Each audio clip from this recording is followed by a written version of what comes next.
Harihi Om.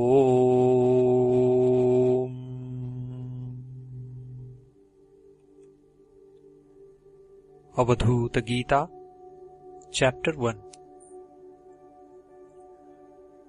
Dattatreya Avadhuta says,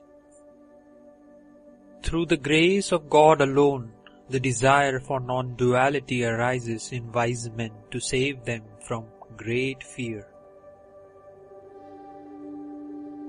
How shall I salute the formless being, indivisible, auspicious and immutable, who fills all this with his self and also fills the self with his self?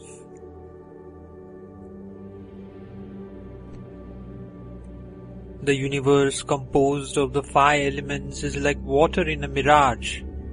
Oh, to whom shall I make obeisance?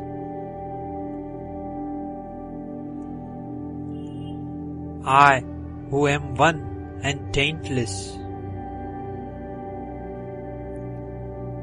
All is verily the absolute self. Distinction and non-distinction do not exist. How can I say it exists, it does not exist? I am filled with wonder. The essence and the whole of Vedanta is this knowledge, this supreme knowledge, that I am by nature the formless, all-pervasive self. There is no doubt that I am that God who is the self of all, pure, indivisible, like the sky, naturally stainless. I indeed am immutable and infinite, of the form of pure intelligence. I have no mental activity, good or bad. I have no bodily function, good or bad. I have no verbal action, good or bad. I am the nectar of knowledge beyond the senses, pure. The mind indeed is of the form of space. The mind indeed is omnifacet. The mind is past. The mind is all. But in reality, there is no mind. I, the one only, am all this, beyond space and continuous. How can I see the self as visible or hidden? Thus you are one. Why then do you not understand that you are the unchangeable one, equally perceived in all? O Mighty One, how can you, who are ever shining, unrestricted, think of day and night? Know the Self always to be everywhere, one and unintercepted. I am the meditator and the highest object of meditation. Why do you divide the indivisible? You are not born, nor do you die. At no time do you have a body. The scripture declares in many different ways the well-known dictum, all is Brahman. You are He who is exterior and interior. You are the auspicious one existing everywhere at all times. Why are you running hither and thither deluded like an unclean spirit? Union and separation exist in regard neither to you nor to me. There is no you, no me, nor is there this universe. All is verily the Self alone. You do not belong to that which is composed of the five objects of sense, such as sound, nor does that belong to you.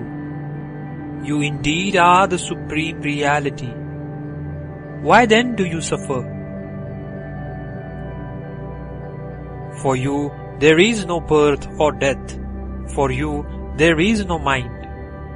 For you there is no bondage or liberation, no good or evil. Why do you shed tears, my child? Neither you nor I have name and form.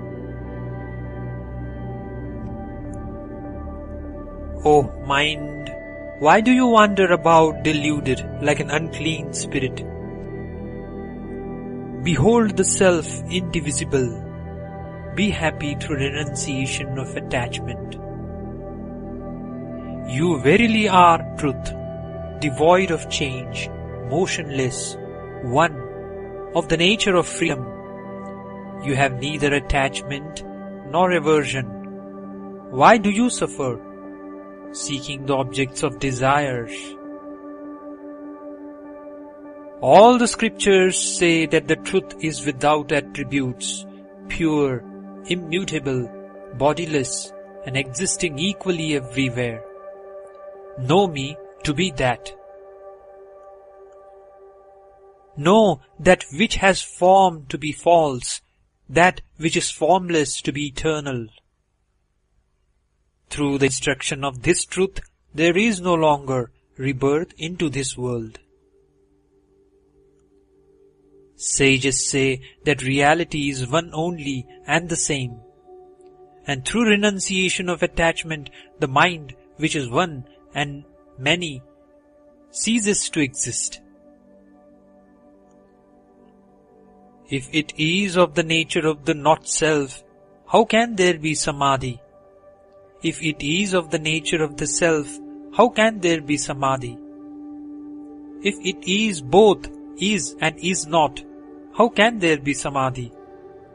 If all is one and of the nature of freedom, how can there be samadhi?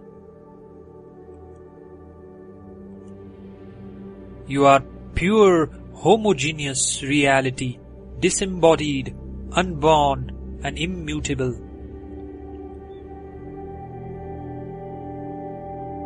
By such sentences as that thou art, our own self is affirmed.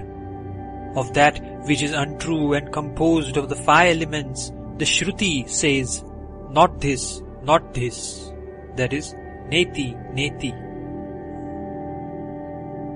As the self is filled by the self, so is all filled continuously by you. There is no meditator or meditation. Why does your mind meditate shamelessly?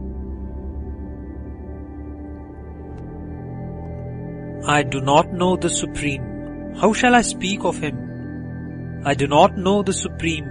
How shall I worship Him? If I am the Supreme One, who is the highest truth, who is homogeneous being and like unto space, how then shall I speak of Him and worship Him? The principle of ego is not the truth, which is homogeneous, which is free from the cause of superimposition and distinctions of perceived and perceiver. How can the ego be that which is aware of itself?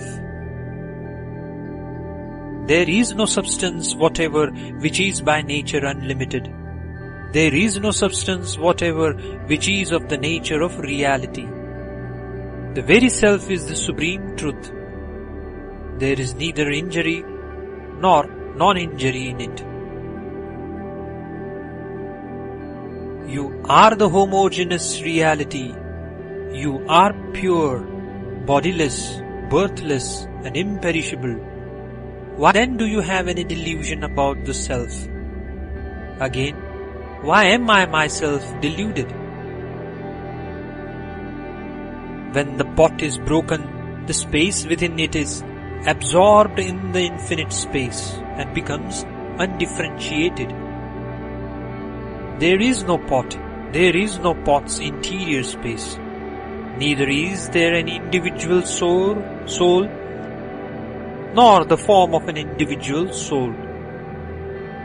Know the absolute Brahman, devoid of knowable and knower. Know me to be that self which is everything and everywhere, at all times, the one who is eternal, steady, the all, the non-existent, and the existent. Have no doubt. There are no Vedas, no worlds, no gods, no sacrifices. There is certainly no caste, no stage in life, no family, no birth. There is neither the path of smoke nor the path of light. There is only the highest truth, the homogeneous Brahman.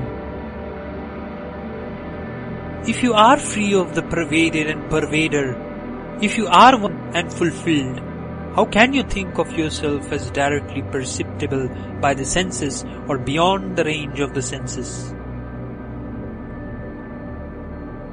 Some seek non-duality, others duality. They do not know the truth, which is the same at all times and everywhere, which is devoid of both duality and non-duality.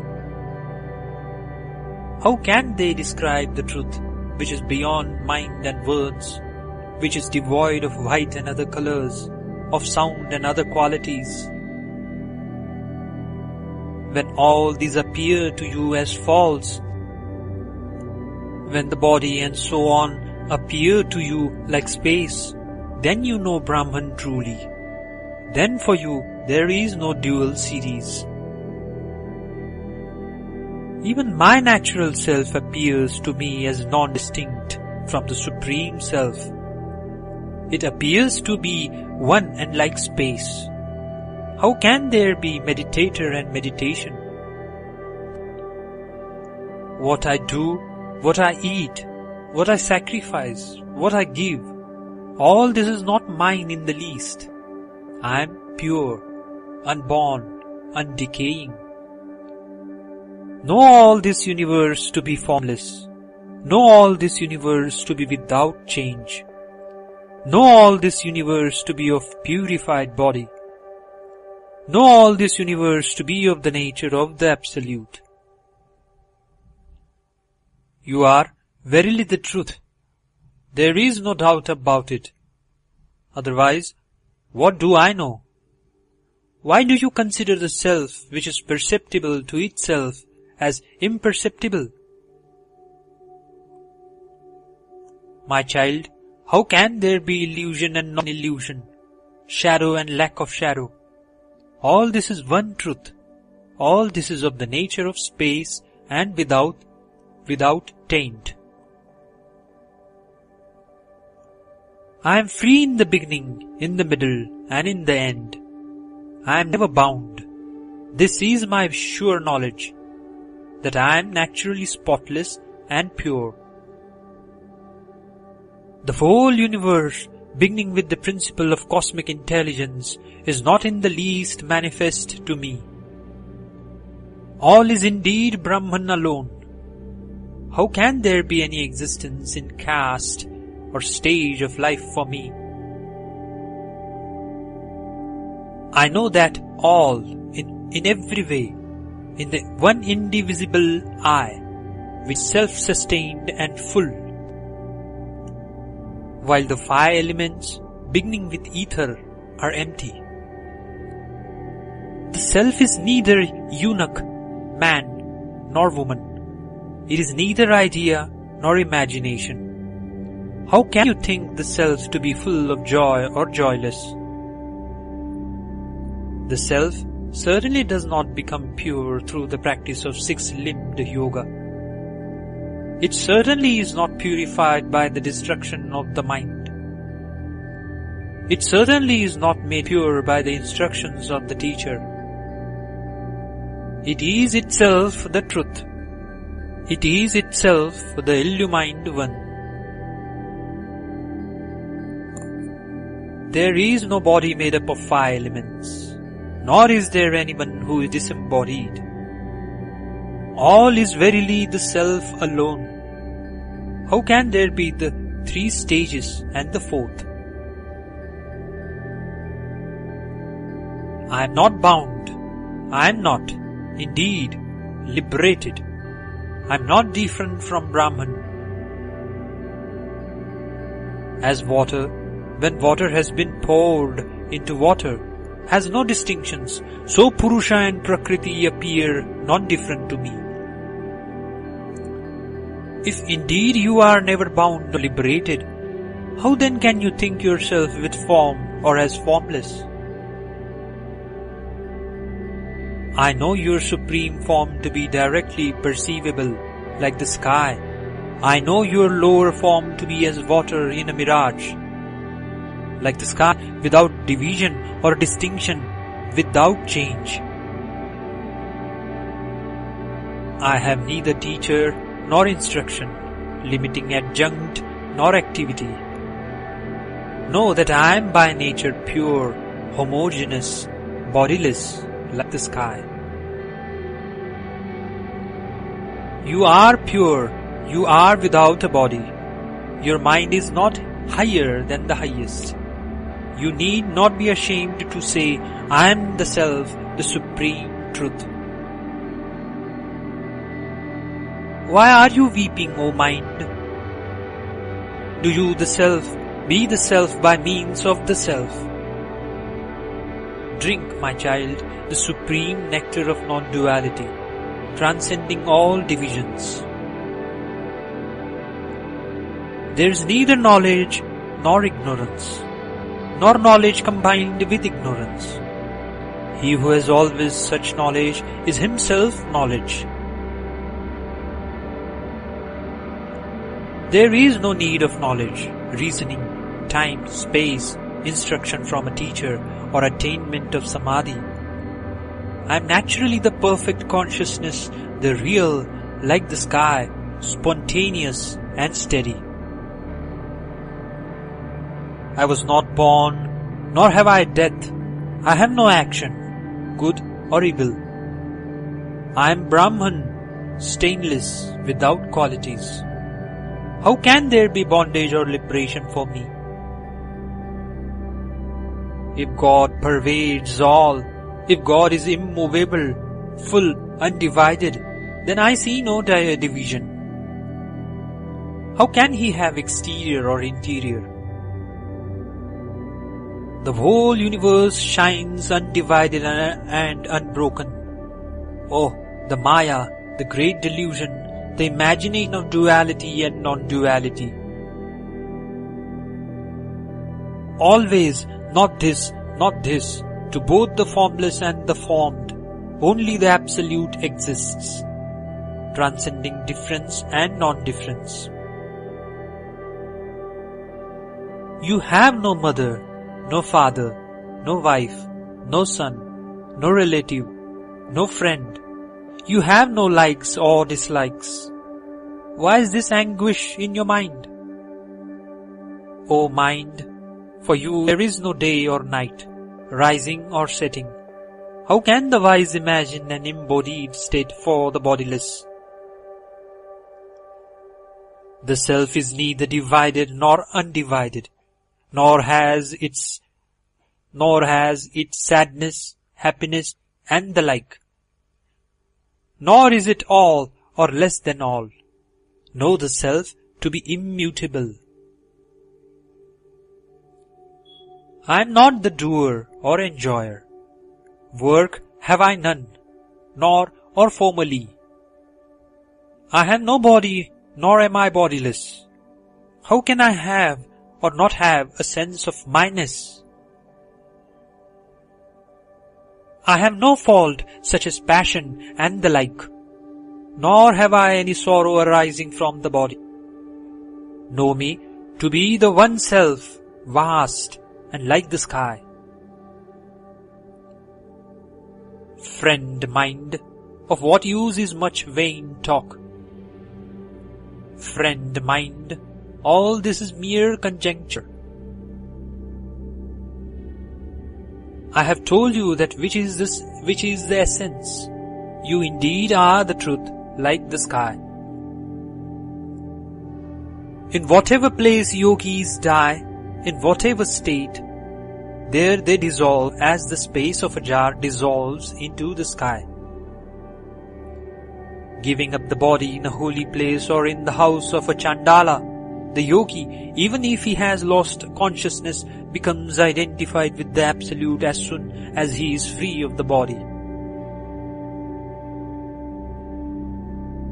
The yogis consider duty in life, pursuit of wealth, enjoyment of love, liberation, and everything movable or immovable such as man and so on to be a mirage. This is my certain perception. I neither perform nor enjoy past action, future action, or present action.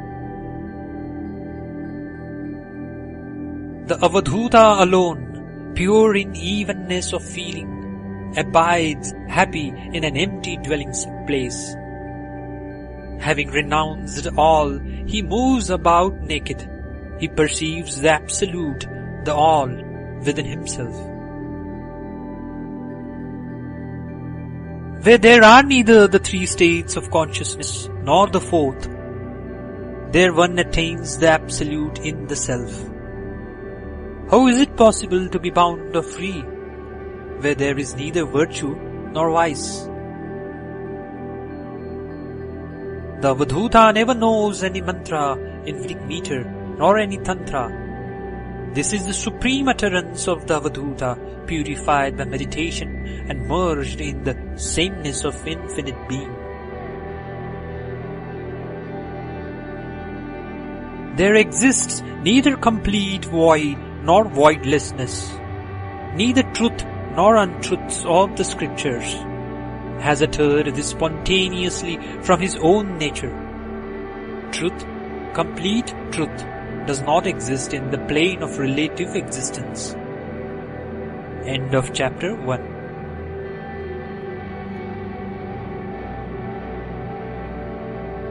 Avadhuta Gita, chapter 2. Dattatreya Avadhuta says, of the teacher, even if he be young, illiterate, or addicted to the enjoyment of sense objects, even if he be a servant or a householder, none of these should be considered. Does anyone shun a gem that has fallen in an impure place?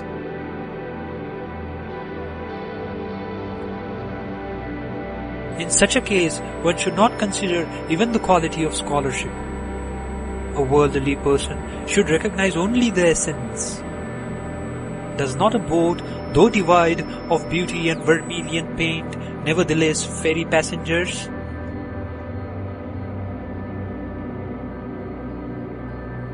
The unmoving one, who without effort possesses all that is movable and immovable, is consciousness, naturally calm like the sky. How can he, the one and all-pervading, who moves effortlessly all that is movable and immovable, be differentiated? To me, he is non-dual.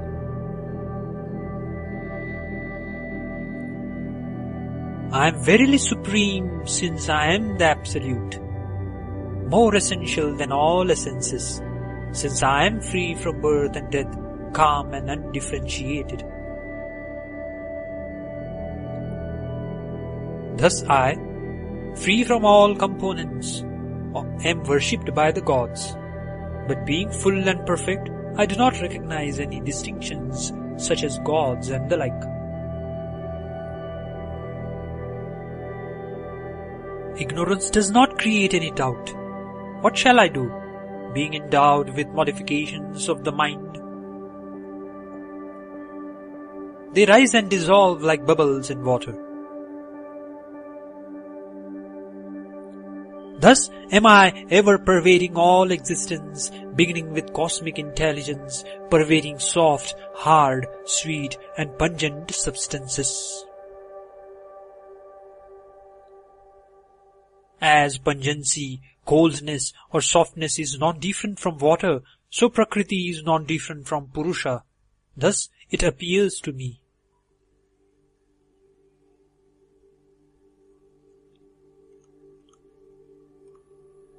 The Lord of the universe is devoid of all names. He is subtler than the subtlest, supreme. He is spotless, beyond the senses, mind and intellect. Where there is such a natural being, how can there be I? How can there be even you? How can there be the world?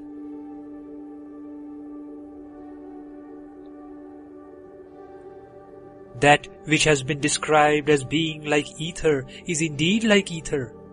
That is consciousness, blameless, omniscient, and perfect. It does not move about on the earth or dwell in fire. It is not blown by the wind or covered by water. Space is pervaded by it, but it is not pervaded by anything. It is existing within and without. It is undivided and continuous.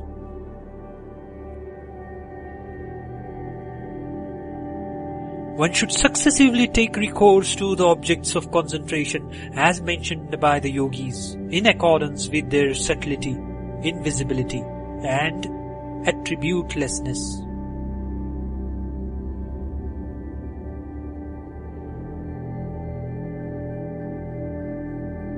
When through constant practice of one's concentration becomes objectless, then, being divested of merits and demerits, one attains the state of complete dissolution in the Absolute through the dissolution of object of concentration, but not before then.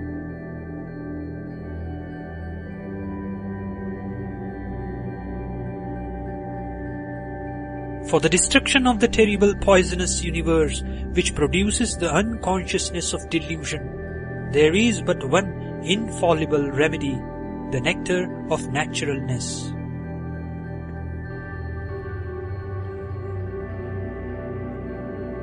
That which has form is visible to the eye, while the formless is perceived mentally. That is the self, being beyond existence and non-existence, is called intermediate.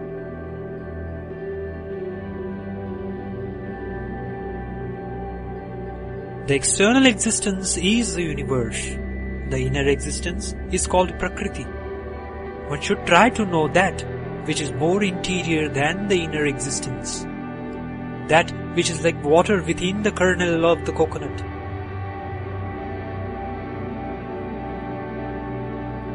Illusory knowledge relates to what is outside, correct knowledge to what is inside. Try to know that which is more interior than the inside, that which is like water within the kernel of the coconut.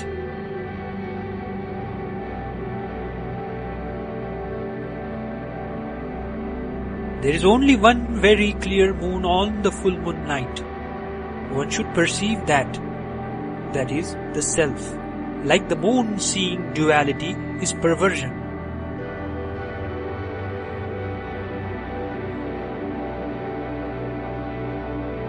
It is indeed in this way that intelligence becomes divided and ceases to be all-comprehending. A giver attains to wisdom and is sung with millions of names.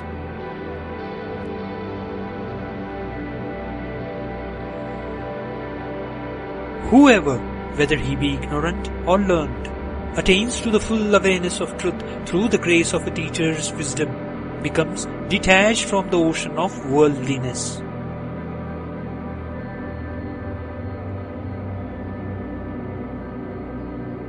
He who is free from attachment and hatred, devoted to the good of all beings, fixed in knowledge and steady, shall attain to the supreme state.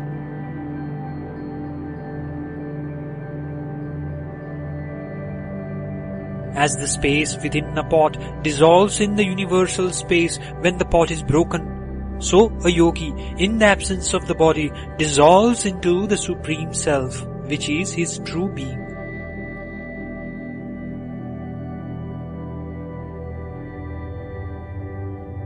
It has been said that the destiny of those devoted to action is the same as their thought at the end.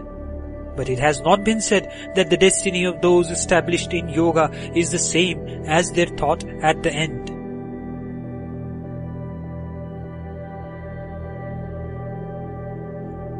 One may express the destiny of those devoted to action with the organ of speech, but the destiny of the yogis can never be expressed, because it is transcendental.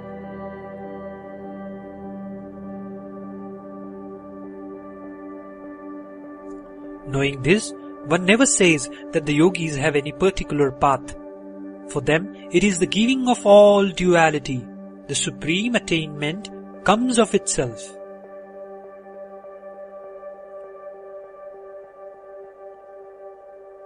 The yogi, having died anywhere, in a holy place or in the house of an untouchable, does not see the mother's womb again. He is dissolved in the supreme Brahman.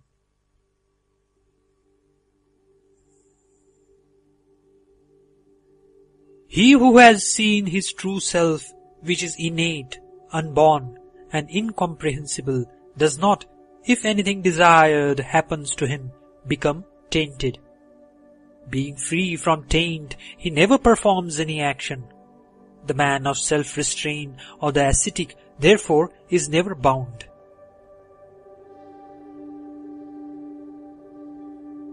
He attains to the Supreme Self who is eternal, pure, fearless, formless and supportless, who is without body, without desire, beyond the pairs of opposites, free from illusion and of undiminished power.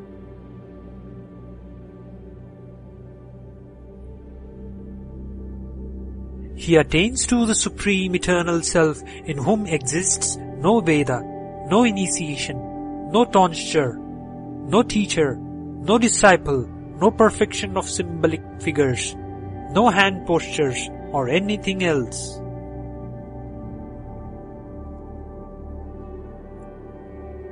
He attains to the Supreme Eternal Self in whom is neither Shambhavi nor Shakti nor Anavi initiation, neither a sphere nor an image nor a foot nor anything else, neither beginning nor ending nor a jar, etc.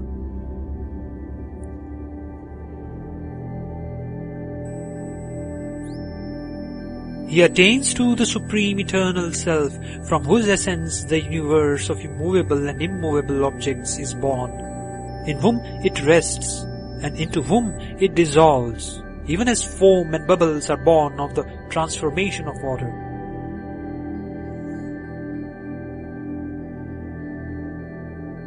He attains to the Supreme Eternal Self, in whom is no closing of nostril, nor gazing nor posture, and in whom is neither knowledge, nor ignorance, nor any nerve current. He attains to the Supreme Eternal Self, who is devoid of manifoldness, oneness, many and oneness, and otherness, who is devoid of mere minuteness, length, largeness, and nothingness, who is devoid of knowledge, knowableness, and sameness. He attains the Supreme Eternal Self whether he has perfect self-control or not, whether he has withdrawn his senses well or not, whether he has gone beyond activity or is active. He attains the Supreme Eternal Self who is not mind, intelligence, body, senses or egoism, who is neither the subtle elements nor the five gross elements nor of the nature of space. When injunctions cease and the yogi attains to the Supreme Self, his mind being void of differentiations, he has neither purity nor impurity. His contemplation is without distinguishing attributes, and even what is usually prohibited is permissible to him. Where mind and speech can utter nothing, how can there be instruction by a teacher? To the teacher, ever united with Brahman, who has said these words, the homogeneous truth shines out. Here ends chapter 2.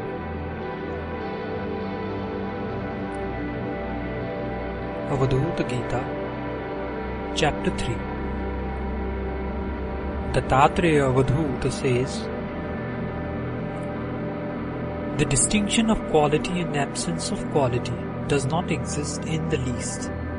How shall I worship Shiva, the Absolute, who is devoid of attachment and detachment, who is of the form of ether, omniform, beyond illusion and all-pervading? Shiva, that is the Absolute, is ever without white and other colors. This effect and cause are also the Supreme Shiva. I am thus the pure Shiva, devoid of all doubt. O beloved friend, how shall I bow to the Self in myself?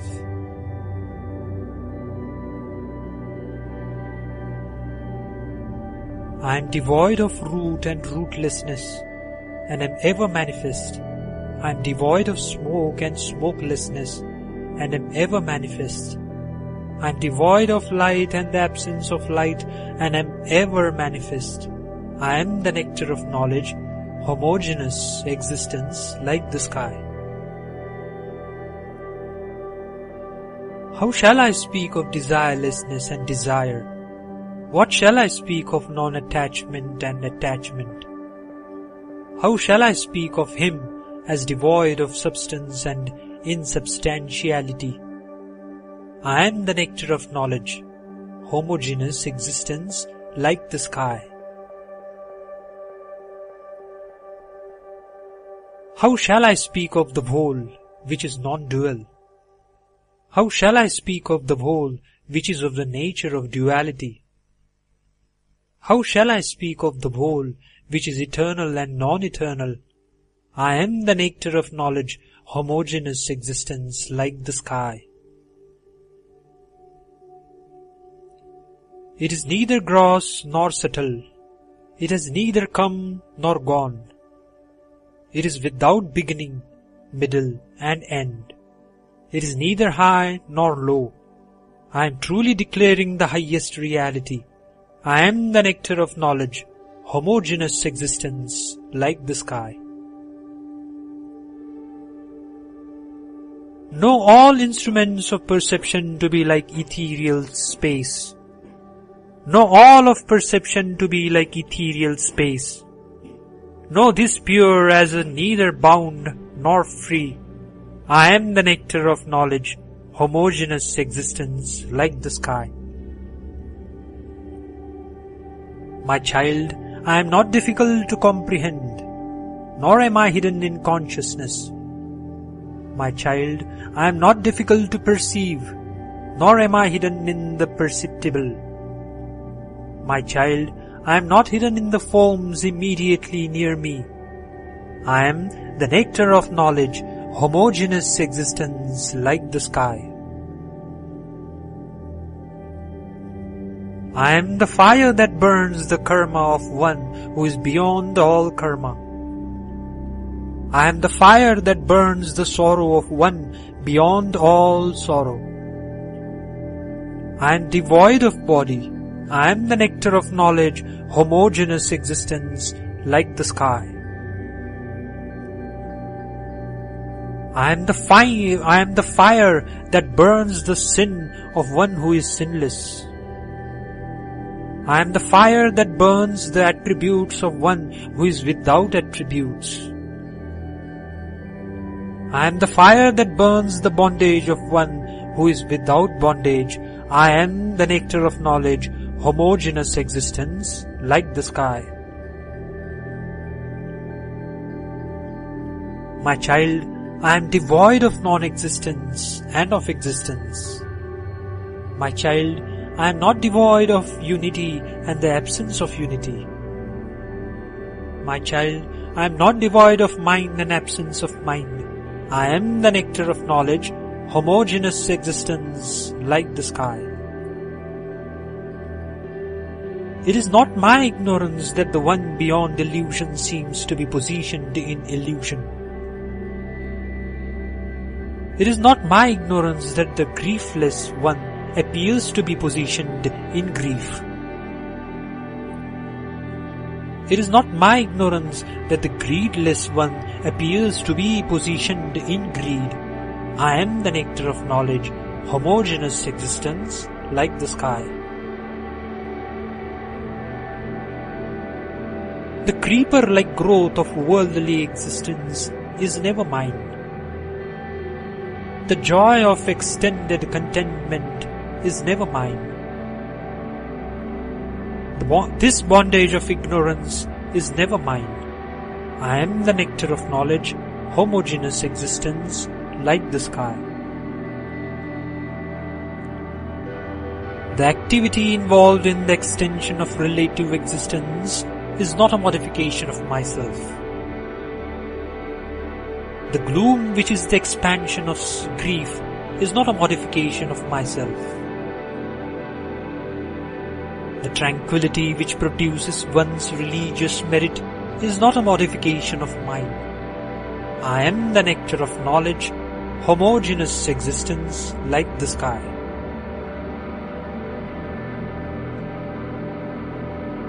I have never any action which is the cause of regret and misery. Mine is never a mind which is the product of misery. Since egoism never is mine, I am the nectar of knowledge, homogeneous existence like the sky. I am the death of the moment of the unmoving one. I am neither decision nor indecision. I am the death of sleep and wakefulness. I am neither good nor evil, neither moving nor unmoving. I am neither substance nor insubstantial. I am the nectar of knowledge, homogeneous existence like the sky.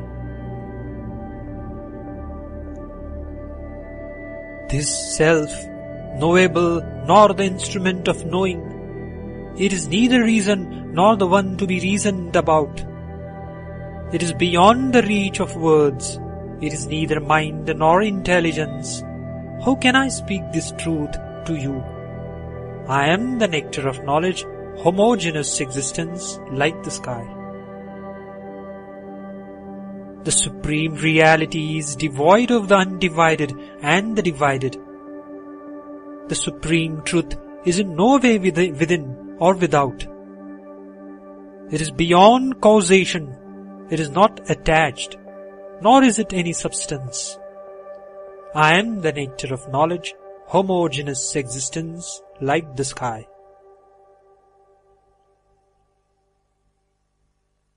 I am verily the reality, free of such blemishes as attachment. I am verily the reality, free of the grief caused by transmigratory existence. I am the nectar of knowledge, homogeneous existence like the sky. If there are no three planes of existence, how can there be a fourth?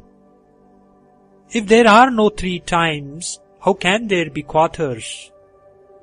The supreme reality is the state of the highest serenity. I am the nectar of knowledge, homogeneous existence like the sky. I have no such divisions as long or short. I have no such divisions as wide or narrow. I have no such divisions as angular or circular. I am the nectar of knowledge, homogeneous existence like the sky. I never had a mother, father, son or the like. I was never born and never did I die. I never had a mind. The supreme reality is undistracted and calm. I am the nectar of knowledge, homogeneous existence like the sky. I am pure, very pure, beyond reason and of infinite form. I am non-attachment and attachment, beyond reason and of infinite form. I am undivided and divided, beyond reason and of infinite form. I am the nectar of knowledge, homogeneous existence like the sky. If the supreme reality is only one and stainless, how can there be here and the hosts of gods beginning with Brahma, and how can there be here the worlds of habitation such as heaven? I am the nectar of knowledge, homogeneous existence like the sky.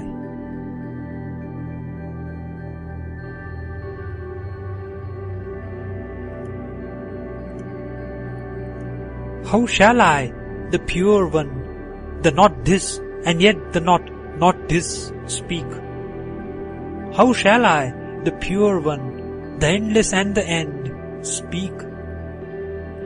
How shall I, the pure one, attributeless and attribute, speak? I am the nectar of knowledge, homogeneous existence, like the sky. I ever perform the supreme action which is non-action. I am supreme joy, devoid of attachment and detachment.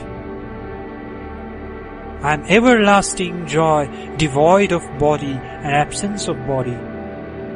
I am the nectar of knowledge, homogeneous existence, like the sky. The creation of the illusory universe is not my modification. The creation of deceit and arrogance is not my modification. The creation of truth and falsehood is not my modification. I am the nectar of knowledge, homogeneous existence, like the sky.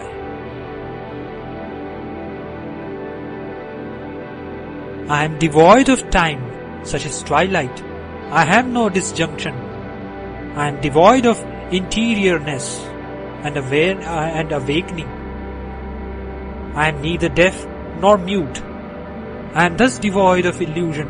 I am not made pure by moods of mind. I am the nectar of knowledge, homogeneous existence, like the sky. I am without a master and the absence of a master. I am unperturbed. I have transcended mind and absence of mind. I am unperturbed. Know me as unperturbed and transcendent of all. I am the nectar of knowledge, homogeneous existence, like the sky. How shall I say that this is a forest or a temple?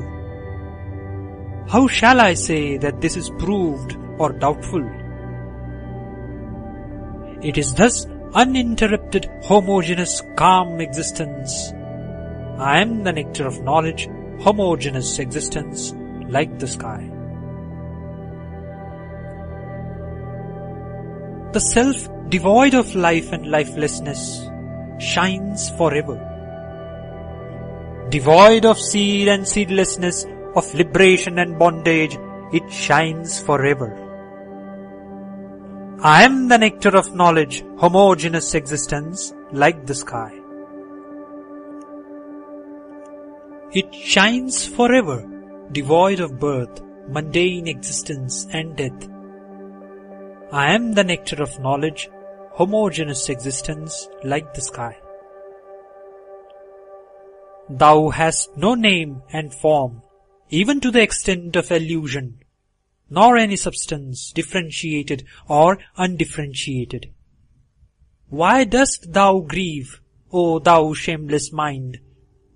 I am the nectar of knowledge, homogeneous existence, like the sky.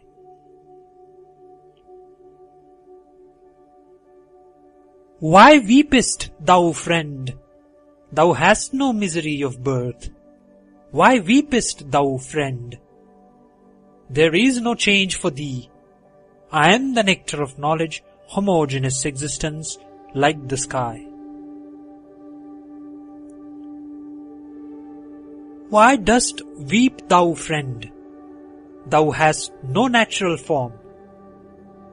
Why dost thou weep, friend? Thou hast deformity. Why dost thou weep, friend? Thou hast no age. I am the nectar of knowledge, homogeneous existence, like the sky. Why dost thou weep, friend? Thou hast no age. Why dost thou weep, friend? Thou hast no mind. Why dost thou weep, friend? Thou hast no senses. I am the nectar of knowledge, homogeneous existence, like the sky. Why dost thou weep, friend? Thou hast no lust. Why dost thou weep, friend? Thou hast no greed. Why dost thou weep, friend? Thou hast no delusion. I am the nectar of knowledge, homogeneous existence like the sky.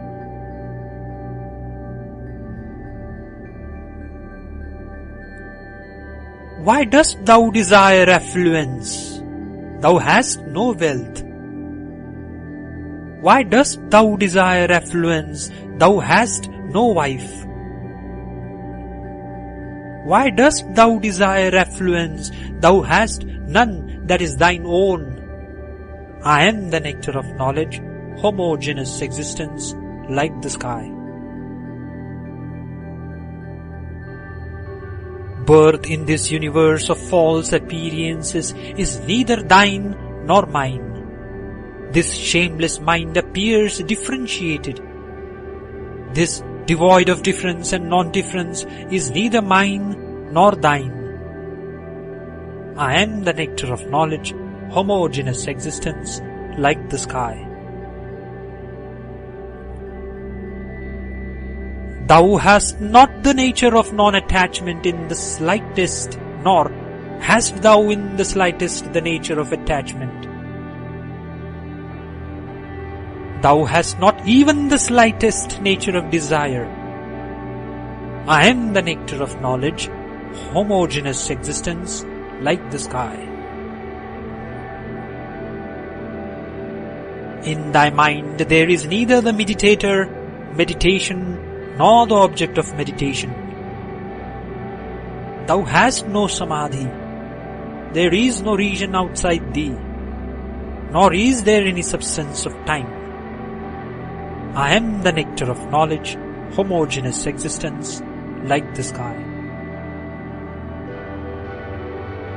I have told thee all that is essential. There is neither thou nor anything for me, or for a great one, nor is there any teacher or disciple. The Supreme Reality is natural and exists in its own way. I am the nectar of knowledge, homogeneous existence like the sky.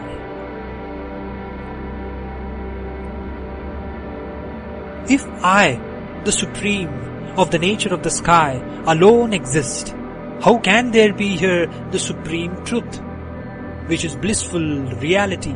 How can there be here the Supreme Truth, which is not of the nature of bliss? And how can there be here the Supreme Truth of the nature of knowledge and intuition?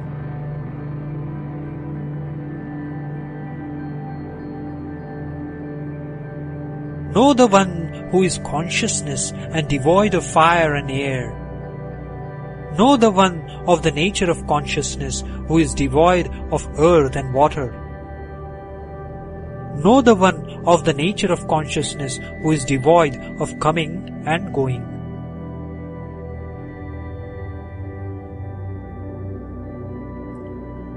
I am neither of the nature of the void, nor of the nature of non-void. I am neither of pure nature, nor of impure nature. I am neither form nor formlessness. I am the Supreme Reality of the form of its own nature.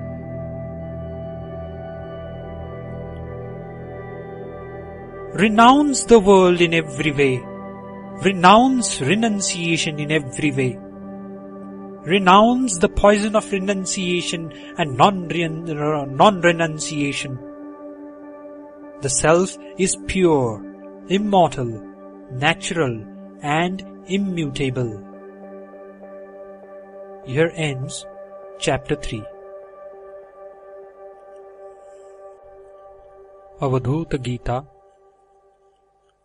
Chapter 4. Dattatreya Avadhuta says, there is neither invitation nor casting off. How can there be flowers, leaves, meditations and recitations of sacred texts? And how can there be worship of Shiva, which is identity in non-difference? The Absolute is not liberated from bondage and obstruction. The Absolute is not purified, cleansed and released. The Absolute is not liberated by union or separation. I am indeed the free one, like the sky.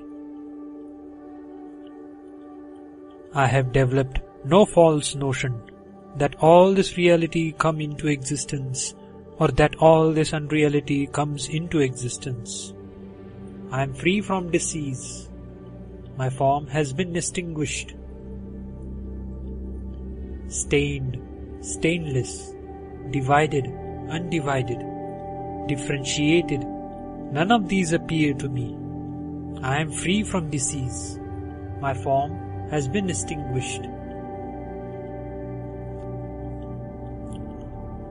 It has not yet happened that I, the ignorant one, have attained to knowledge, nor has it happened that I have become of the nature of knowledge. And how can I say that I have both ignorance and knowledge? I am free from disease. My form has been extinguished. It, that is the self, does not appear to me as virtuous or sinful, as bound or liberated, nor does it appear to me as united or separated. I am free from disease. My form has been extinguished. I never have the high, low, or middle state. I have no friend nor foe. How shall I speak of good and evil? I am free from disease. My form has been extinguished. I am not the worshipper or of the form of the worshipped. I have neither instruction nor practice. How shall I speak of myself, who am of the nature of consciousness? I am free from disease. My form has been extinguished. There is nothing here which pervades or is pervaded. There is no abode, nor is there the abodeless. How shall I speak of void and non-void? I am free from disease.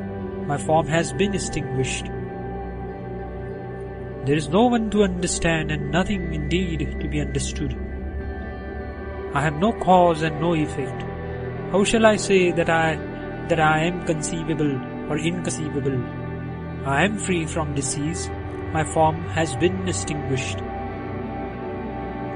There is nothing dividing, nothing to be divided. I have nothing to know with and nothing to be known. How shall I then speak of coming and going? I am free from disease. My form has been extinguished. I have no body or bodilessness, nor have I intelligence, mind or senses. How shall I speak of attachment and detachment? I am free from disease. My form has been extinguished. The self is not separate or high, and it has not disappeared even to the extent of illusion. Friend, how can I speak of it as identical or different? I am free from disease. My form has been extinguished. Neither have I conquered the senses, nor have I not conquered them. Self-restraint or discipline never occurred to me. Friend, how can I speak of victory and defeat? I am free from disease. My form has been extinguished. Never have I form or absence of form.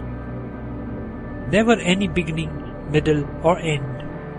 Friend, how can I speak strength and weakness? I am free from disease. My form has been extinguished. Never did I have death or deathlessness, poison or poisonlessness. How can I speak of pure and impure? I am free from disease. My form has been extinguished. Never have I sleep or awakening. Never do I practice concentration or hard posture. For me, there is neither day nor night. How can I speak of the transcendental and relative states? I am free from disease. My form has been extinguished. Know me as free from all, and form the details composing the all. I have neither illusion nor freedom from illusion. How shall I speak of such rituals as morning and evening devotions? I am free from disease, my form has been extinguished. Know me as endowed with all concentration. Know me as free from any relative or ultimate aim. How shall I speak of union and separation? I am free from disease, my form has been extinguished. I am neither ignorant nor learned. I observe neither silence nor absence of silence. How shall I speak of argument and counter-argument? I am free from disease, my form has been extinguished. Never do I have mother, father, family, caste, birth and death. How shall I speak of affection and infatuation? I am free from disease, my form has been extinguished. Never do I disappear, I am ever manifest. Never so I have effulgence or absence of effulgence. How shall I speak of such rituals as morning and evening devotions? I am free from disease, my form has been extinguished. Know me beyond all doubt to be boundless. Know me beyond all doubt to be undivided. Know me beyond all doubt to be stainless. I am free from disease. My form has been extinguished. The wise give up all meditations. They give up all good and evil deeds, and drink of the nectar of renunciation. I am free from disease, form has been extinguished. There is verily no versification where one knows nothing. The Supreme and Free One, absorbed in the consciousness of the homogeneous being and pure of thought, prattles about the truth. Here ends chapter 4.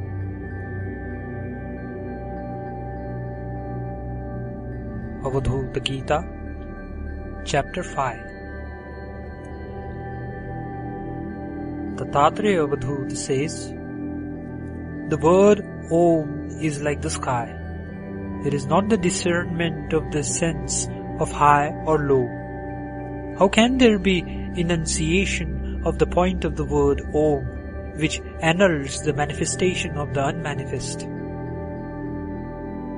The Shrutis, such as that thou art, prove to thee thou art indeed that, devoid of adjuncts and the same in all.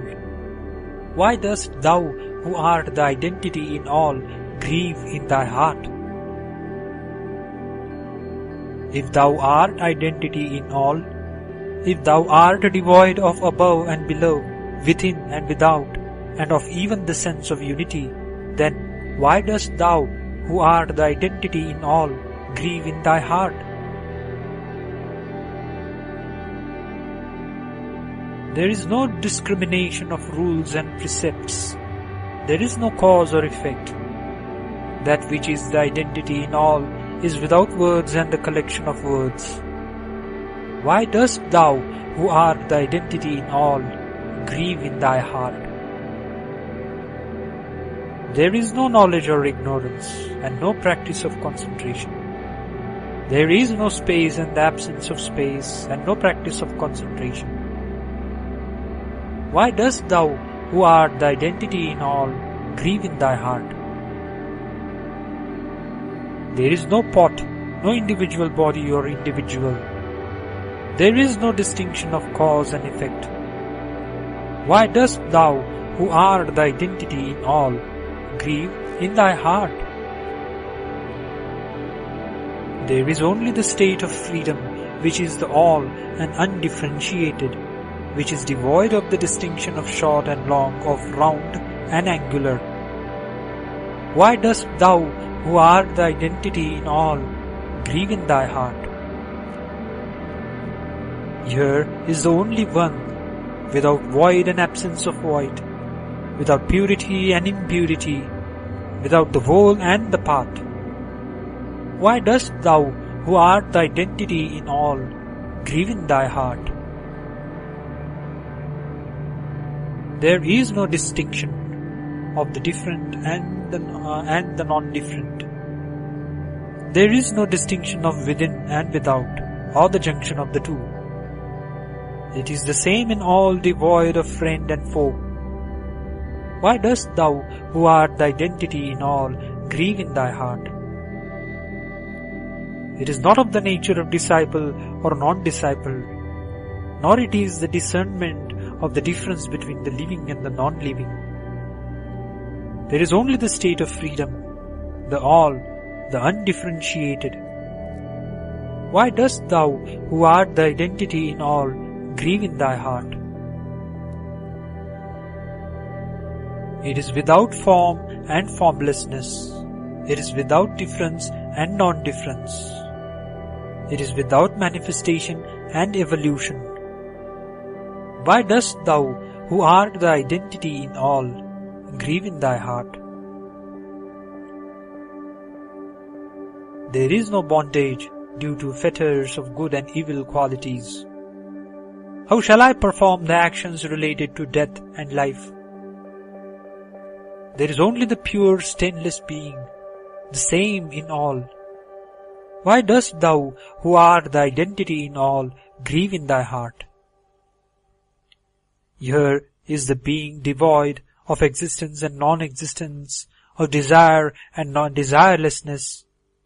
Here is verily the highest consciousness, identical with freedom. Why dost thou, who art the identity in all, grieve in thy heart? Here is the truth undifferentiated by truths, devoid of junction and disjunction. Since it is the same in all and devoid of all, why dost thou, who art the identity in all, grieve in thy heart? Here is the Supreme, devoid of association and disassociation, unlike a house cottage or sheath. Here is the Supreme, devoid of knowledge and ignorance. Why dost thou, who art the identity in all, grieve in thy heart? Change or changelessness, the definable and the indefinable are untrue. If the truth is in the self alone, why dost thou, who art the identity of all, grieve in thy heart? Here verily is the conscious being who is completely the all. Here is the conscious being who is the all-comprehensive and undivided. Here is the conscious being alone and immutable. Why dost thou, who art the identity in all, grieve in thy heart? It is ignorance to see difference in the undifferentiated. Doubt in what is beyond the doubt is ignorance. If there is only the one undivided consciousness, then why dost thou, who art the identity in all, grieve in thy heart?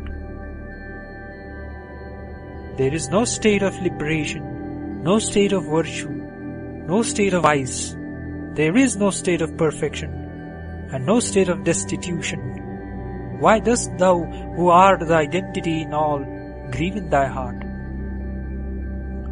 If the homogeneous being is devoid of cause and effect, division and subdivision, color and lack of color, why dost thou, who art the identity in all, grieve in thy heart?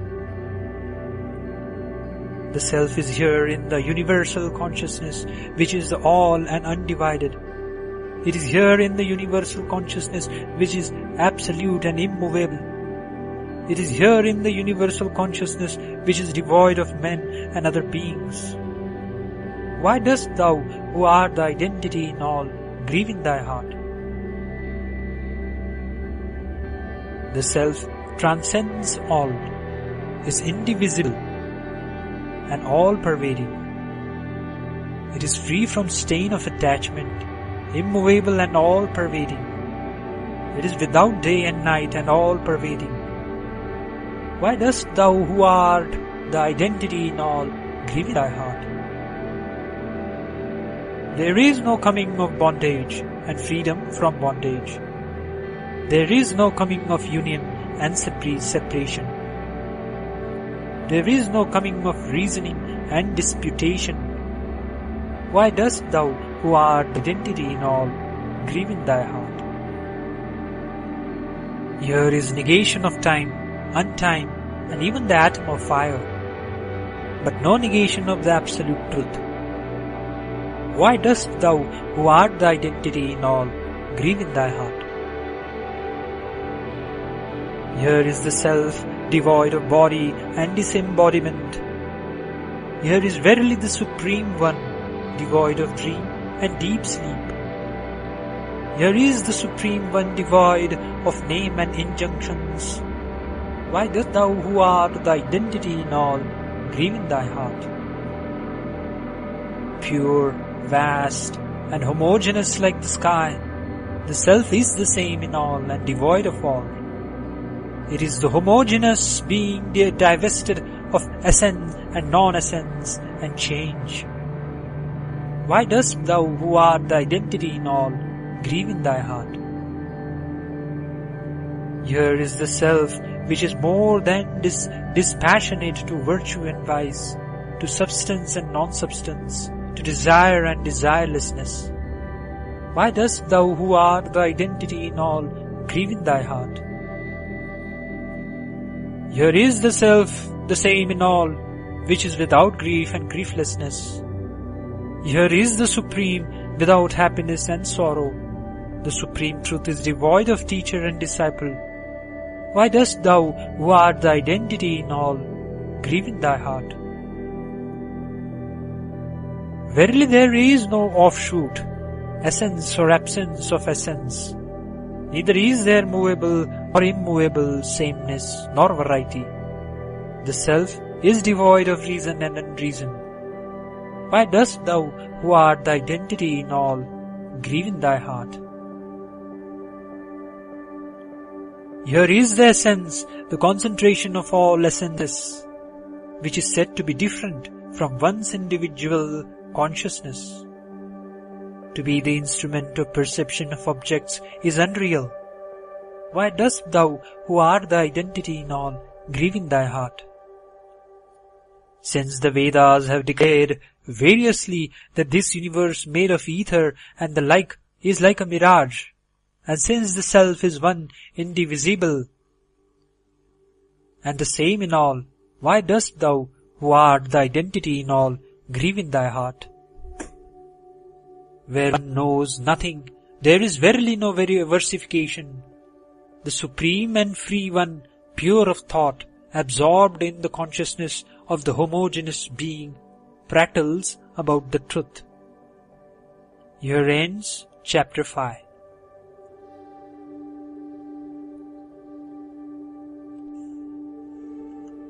Shri Avadhuta Gita, Chapter 6. Dattatreya Avadhuta says, the Shrutis declare in various ways that this, the ether and its like, and we ourselves are like a mirage. If there is only one indivisible, all-comprehensive absolute, how can there be the comparable and comparison? The Supreme is without divisibility and indivisibility. The Supreme is without activity and changeability. If there is only one indivisible, all-comprehensive absolute, how can there be worship? How can there be austerity? The mind is verily supreme, undivided, all-pervasive, and devoid of largeness and smallness. The mind is indeed the indivisible, all-comprehensive absolute. How can we do anything with the mind and speech?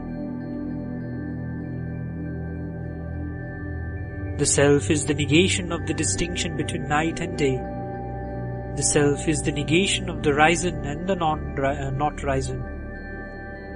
If there is only one indivisible, all-comprehensive absolute, how can there be the sun, moon, and fire? The self is that from which the distinction of desire and desirelessness of action and inaction are gone. If there is only one indivisible, all-comprehensive Absolute, how can there be consciousness differentiated by exterior and interior? If the self is devoid of essence and lack of essence, if it is without void and non-void, if there is only one indivisible, all-comprehensive Absolute, how can there be a first? How can there be a last? If the self is the negation of difference and non-difference, if it is the negation of the knower and the now knowable, if there is only one indivisible, all-comprehensive Absolute, how can there be the third? How can there be the fourth? The spoken and the unspoken are not the truth. The known and the unknown are not the truth. If there is only one indivisible, all-comprehensive Absolute, how can there be objects, senses, mind and intellect? Ether and air are not the truth. Earth and fire are not the truth. If there is only one indivisible, all-comprehensive Absolute, how can there be cloud? How can there be water? If the self is the negation of imagined worlds, if it is the negation of imagined gods, if there is only one indivisible, all-comprehensive Absolute, how can there be discriminating consciousness of good and evil? The self is the negation of death and deathlessness. It is the negation of action and inaction. If there is only one indivisible, all-comprehensive Absolute, how can one speak of coming and going? No such distinctions exist as Prakriti and Purusha. There is no difference between cause and effect. If there is only one indivisible, all-comprehensive Absolute, how can one speak of self and not self? There is no coming of the third kind of misery or the second kind of misery due to the gunas. If there is only one indivisible, all-comprehensive Absolute, how can there be an old man, a young man, and an infant? The Supreme is without caste and stage of life, without cause and agent. If there is only one indivisible, all-comprehensive Absolute, how can there be consciousness of the destroyed and the undestroyed? The destroyed and the undestroyed are both false. The born and the unborn are both false. If there is only one indivisible, all-comprehensive Absolute, how can there be the perishable and the imperishable? The self is the annihilation of the masculine and the non-masculine. It is the annihilation of the feminine and the non-feminine. If there is only one indivisible, all-comprehensive Absolute, how can there be consciousness of joy and lack of joy? If the Supreme is free of delusion and sorrow, doubt and grief, if there is only one indivisible, all-comprehensive Absolute, how can there be I and mine? The Supreme is the destruction of virtue and vice. It is the destruction of bondage and freedom. If there is only one indivisible, all-comprehensive Absolute, how can there be here any consciousness of sorrow and the absence of sorrow? No distinction of sacrificer and sacrifice exists. No distinction of fire and ingredients exists.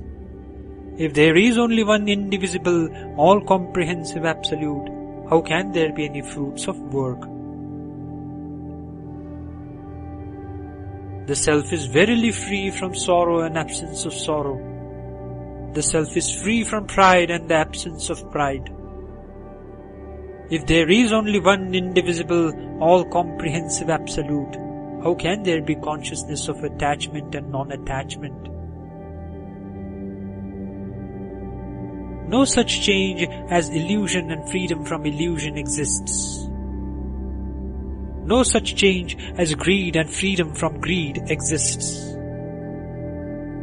If there is only one indivisible, all-comprehensive Absolute, how can there be consciousness of discrimination and lack of discrimination?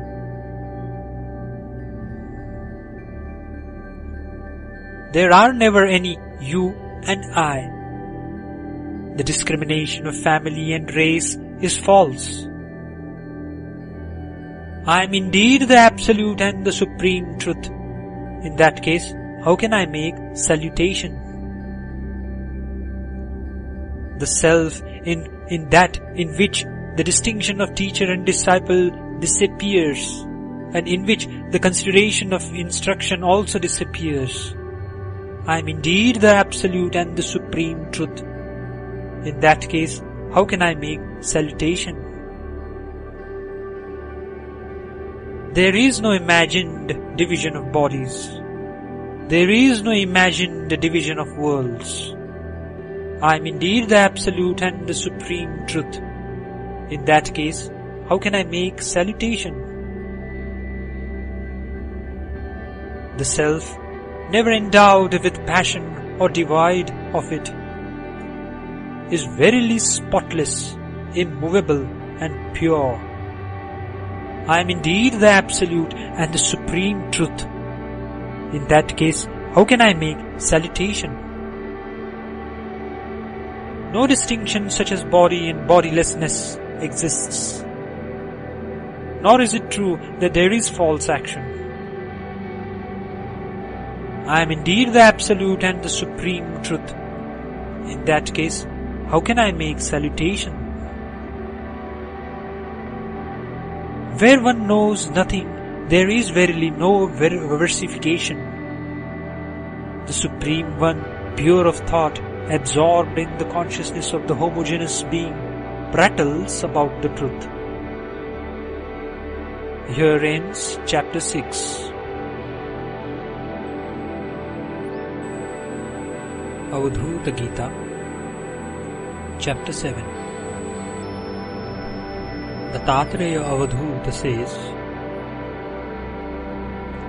the enlightened one, nude or clad in a patched garment of rags gathered from roads, follows the path which is devoid of virtue and stays in an empty abode, absorbed in the pure, stainless, homogeneous being. The enlightened one aims at that which is without any mark or marklessness. He is skillful, being devoid of right or wrong. He is the Absolute Truth, stainless and pure. How can the liberated one engage in discussion and disputation? Free from entrapment in the snares of hope and devoid of purificatory ceremonies, the enlightened one is ever absorbed in the Absolute. Thus, having renounced all, he is the truth, pure and stainless. How can there be any discussion here of the body and disembodiment, of attachment and detachment?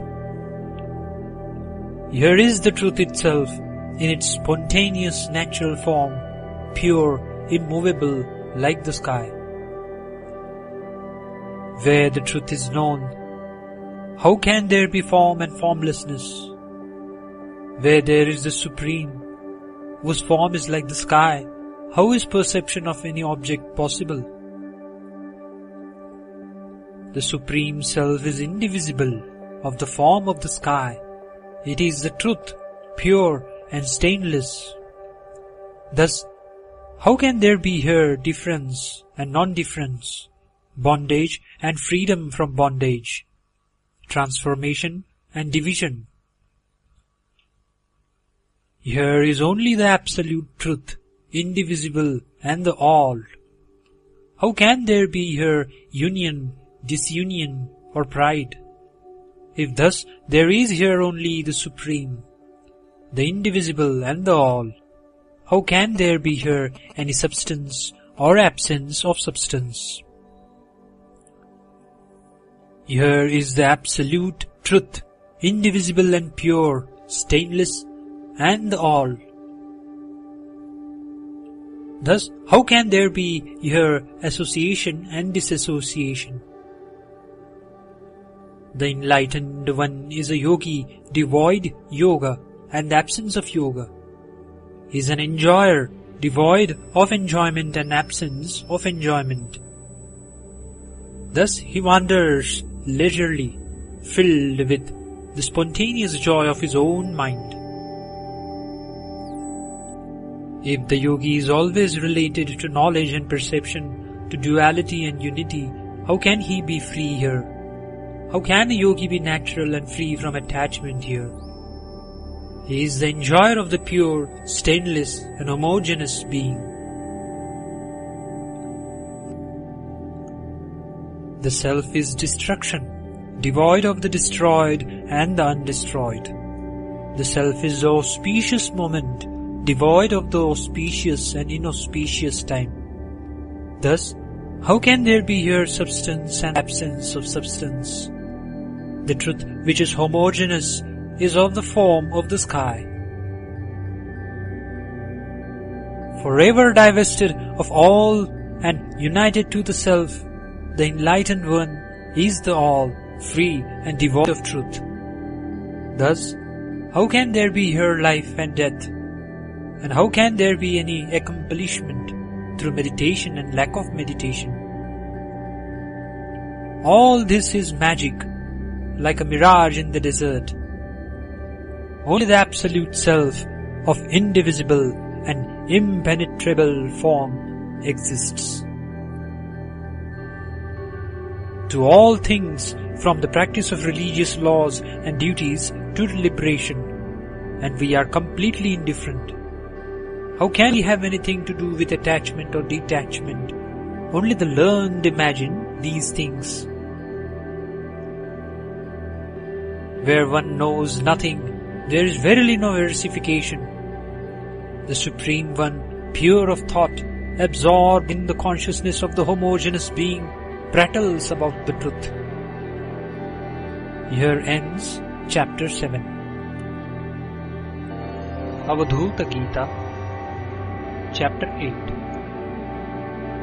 Dattatreya Avadhuta says, by making my pilgrimage to thee, thy all-pervasiveness has been destroyed by me.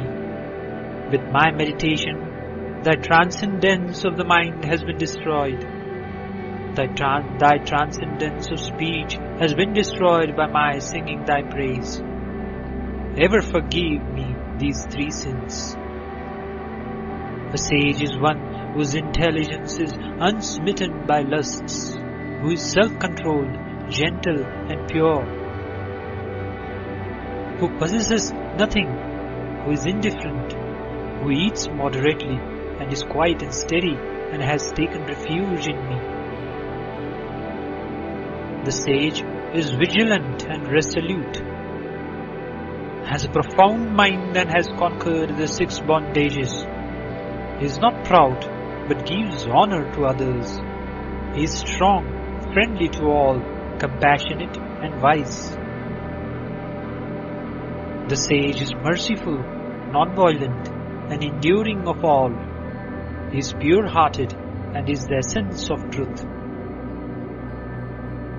He is the same to all and beneficent to all.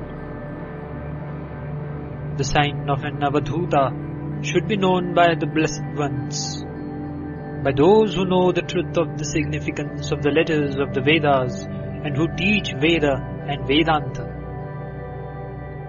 The significance of the letter A. is that the Avadhuta is free from the bondage of hopes, is pure in the beginning, middle and end, and dwells ever in joy. The syllable Va is indicative of him by whom all desires have been renounced, whose speech is wholesome and who dwells in the present.